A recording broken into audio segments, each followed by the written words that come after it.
Hi, I'm Alan Noonan. I'm in here with Chris Bennett doing the Feck TV news for Tuesday. And leading off with the headlines today is the Oireachtas Health Committee report into the abortion legislation. And the Taoiseach was at Bavaria today to meet the Christian Social Union. He stated today that we are not introducing legislation for abortion, rather that we're going to focus on the 1861 Offences Against the Persons Act, which still applied to women who procured a miscarriage. Meanwhile, Dr. Sam Coulter-Smith spoke to the committee. He was the master of Rotunda Hospital, and he said that 5 to 6 cases a year in Rotunda Hospital where the pregnancy was interrupted to save the life of the mother. And also, Professor Fionnuala McAleef stated that in emergency situations, current practice is the preferred one, but statutory legal protection is required for doctors and their patients. So, Alan, I suppose if we cut through all of that, what they're really saying here is not a great deal, I suppose, is particularly changing, but they are potentially going to go down the route of ratifying the thing about abortion for suspected suicide cases. Is that correct? Yeah, that appears to be the case, Chris. And of course, part of this is the backlash by the Taoiseach and probably also Professor McAleef, is the Pope weighing it as well very strongly against. Yeah, I mean, tell us a little bit more, tell our viewers a little bit more about what the Pope has been saying, I suppose, this week on that. Well, his approach, his announcement was basically that countries with a strong Christian tradition shouldn't seek to introduce abortion legislation. It's essentially Ireland in inverted commas. Exactly, because you have the majority of, well, basically most other European countries. I can't think of any except maybe Poland off the top of my head that actually doesn't have abortion introduced and legislated at the moment. So you kind of wonder, why is the Pope singling Ireland out without saying it? Why is he sort of obfuscating the whole case? I suppose he's in a sort of an enviable position where he can be a little bit more obtuse in what he's actually saying. But I suppose what this really breaks down to is, you know, the trips across the pond to Liverpool aren't particularly going to stop. There is going to be no change on who can actually have an abortion. So what we're saying is, with this legislation, with these debates, it's not going to come out of it that Ireland is going to catch up essentially to the rest of Europe. Yeah, in actual fact, it seems like the 1861 Offences Against the Persons Act is the one that they're really going after, and it seems like that outdated legislation, we're being told by the European Court for Human Rights to basically get rid of this, replace it with new legislation that helps protect doctors and patients when they're actually performing these. I mean, so really is this sort of legislation, I suppose, more legal protection for doctors and health service workers, rather than giving any sort of real concessions to the people out there who, obviously, after the tragedies that we had with the abortion case, really wanted, I suppose, let's say, further reaching, implementation of the law. No, I think you're absolutely right with that, Chris. I don't think that there's going to be any major changes. I think that the large majority of the population in Ireland actually probably don't want to see abortion introduced in that case. And it's interesting that we would have expected something from the doctors if they had required abortion to be introduced. I don't think that they would have any fear of actually stating that. And it seems like from this, Dr. Sean Coulter-Smith already said, with the 5 to 6 terminations a year in the Rotunda Hospital, that they're able to perform these procedures if they're required. If they're required, exactly, to save the life of the mother. Absolutely interesting. You had another story, I believe, on Garda Numbers, because this is an interesting one for me. Yeah, this is about the story that was just released, or the news that was just released today, about 35 million euros of cuts to the Garda payroll. Now, initially this was reported in all the major outlets that this would result in 1,400 layoffs in the Garda force, bringing the entire Garda force down to about 12,000 members, down from what it is at the moment, which is about 13,400. But we have Justice Minister Shatter coming on the Today FM show recently, and he actually said that the stated cut is actually going to only mean an approximately 400 Garda members will be laid off, largely through the retirements, and that he estimates that there will be about 13,000 Gardaí in the force by the end of the year. So actually, not a particularly bad story, I suppose. It's been blown out of all proportion, and Shatter's come back on now and stated that it's actually not as bad as people were thinking.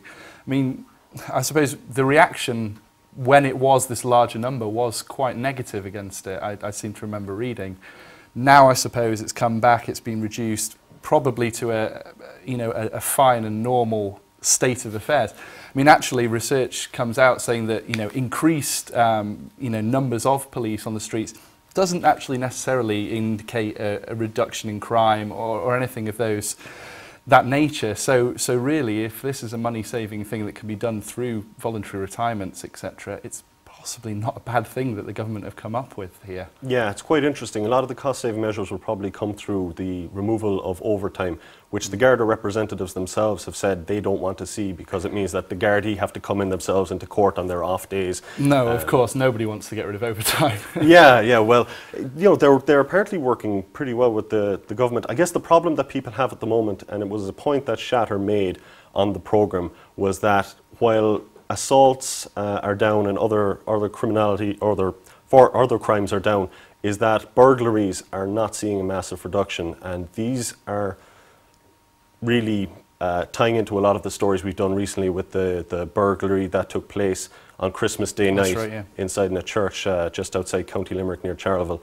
And I think that an awful lot of the rural community are I suppose they're the type of people who really actually want to see the physical presence of the police. They want to see that, the Bobby on the street kind of thing, to use a UK parlance. Yeah, exactly, Chris. And the problem is, of course, is that they're seeing their local stations close, and they're seeing these sort of crimes becoming more common. They feel, that this is actually a serious problem going on at the moment. And I suppose they'll feel let down as well if they're sort of pulling, officers, let's say, out of the cities, for instance, to go and deal with these sort of more rural type crimes. They're not going to want to bother with those kind of things. Exactly. And of course, this kind of ties in back to the point that you were saying earlier about community policing.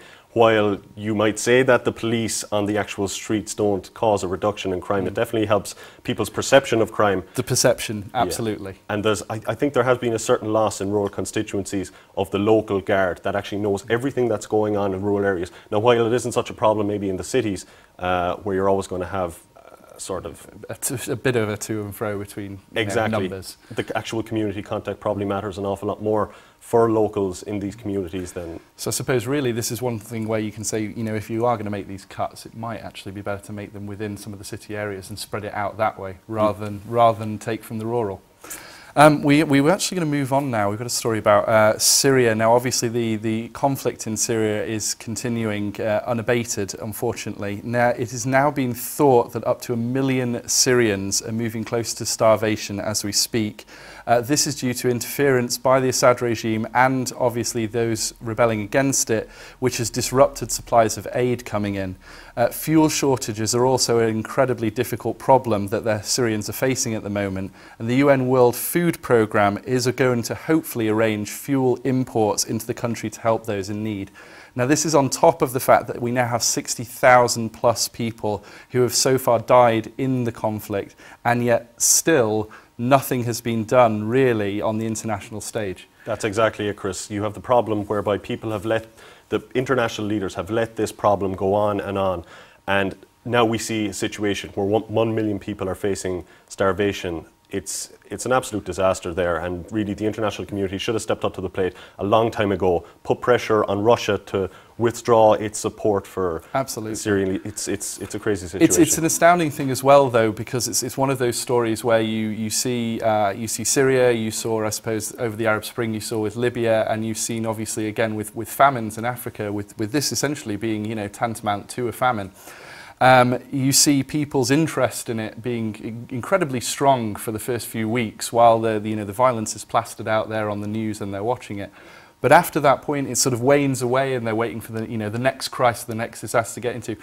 I suppose what I'd like to say on Syria and to get people's minds is imagine the amount of people here. We're talking about an entire football stadium, shall we say, of people wiped off the face of the earth already.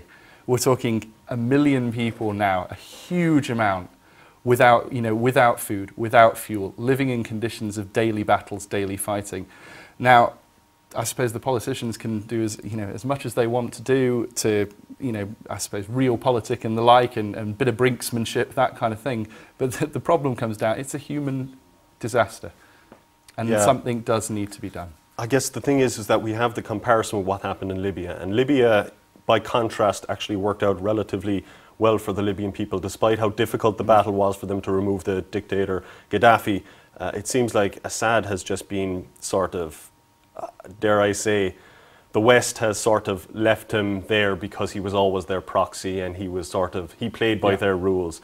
And so you have people like the British leader Cameron coming out saying that, oh, we're looking for a way to get this guy a passport, and we're going to offer him amnesty if he gets out of there. But that's not the reasoning behind this guy. This guy is intent on oppressing his people. Absolutely, and the sad thing is that we can come out of it and say we've got Assad, we've had, Libya, we've had Iraq. Essentially every dictator in that place has been a friend of one of us at some point in the history. We've now got a story about Gerry Adams, surprisingly enough. Now, Gerry Adams has been accused of hypocrisy today after using private healthcare in the US for a prostate operation, rather than using the HSE or the NHS, which he could have done in the north. Now, Mr. Adams has been extremely critical of the government over a policy which he believes is privatising the health service. Fine Gael's spokesman, Charlie Flanagan, said it was another example of Sinn Féin socialism. It suits him one day and the next it doesn't. Now, I actually looked at this story today, and I'm sort of strangely, I suppose for an Englishman, weighing in slightly in support of Gerry Adams on this one. Okay, interesting. Yeah, the thing about it is, it's as a comment on our website said on this story, it's the whole throwing stones in glass houses thing. I would heavily suspect that a lot of the ministers now who are turning around and criticising Gerry Adams for this, possibly at some point or other would have had private medical health care. It's not beyond the realms of possibility there. Yeah, okay, I agree with you on that, and I really don't have a problem with him seeking private healthcare either. I just find it another part of his hypocrisy, continuing hypocrisy, where you have Gerry Adams seeking pay from Westminster, complaining constantly about the British administration. But at the same time, he has no problem accepting the pay. Oh, he only accepts the average industrial wage. Yeah, that's right. He does. But I suppose. But you see, he also puts what else he doesn't take into Sinn Féin. So you've got the added hypocrisy whereby he's claiming to be the common man, but he's still taking the same wage as everyone else. True. Although the message that he's putting out there about non-privatisation of healthcare, not a bad one, because I actually don't particularly agree with a healthcare system which you could potentially have, a two-tier system.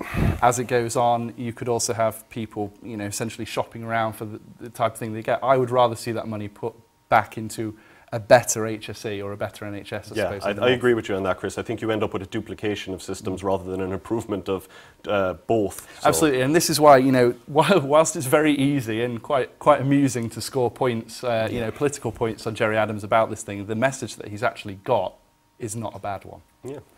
We're going to finish now with a rather entertaining story about Brazilian prostitutes, of course, because this is Feck TV. It's a light-hearted note here that language classes are being offered to Brazilian prostitutes in the city of, and I'll need to pronounce this right, Belo Horizonte, which for prostitutes, great name.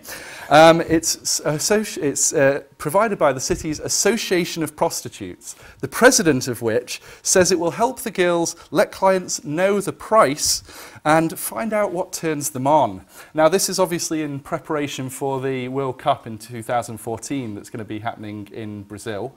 And it seems that one section of the society is really getting themselves ready for it.